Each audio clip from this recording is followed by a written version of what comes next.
জাতীয় সংসদ নির্বাচনের আগে স্থানীয় সরকার নির্বাচন চায় দেশের সাধারণ মানুষ ও রাজনৈতিক দলের নেতাকর্মীরা। এমনটাই জানালেন স্থানীয় সরকার সংস্কার কমিশনের প্রধান ডক্টর তোফায়েল আহমেদ।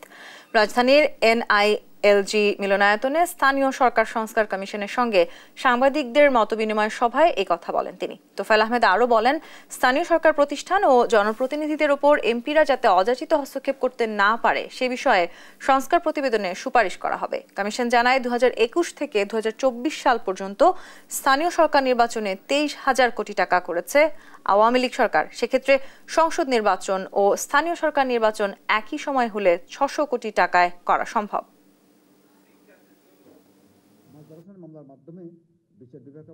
যেটা একটা আশঙ্কা ছিল যে আগে নির্বাচনগুলো যেটা হয়েছে যে বিনা প্রতিদ্বন্দ্বিতায়, এখন কিন্তু লোকাল লেভেলে বিনা প্রতিদ্বন্দ্বিতায় এটা খুব ডিফিকাল্ট হবে। আর যদি আপনি সরাসরি মেম্বারশিপের মধ্যে চলে যান তাহলে এটা হবেই না, মেম্বার কন্টেস্ট হবেই। তো না ব্যাপারে আমি ঠিক বলতে পারছি না এটা জাতীয়ভাবে কি আসে দেখি আগে, কারণ আমাদের আগে তো ওই রিপোর্টগুলো হয়ে যাবে, তাতে আমাদের একটু সুবিধা হবে।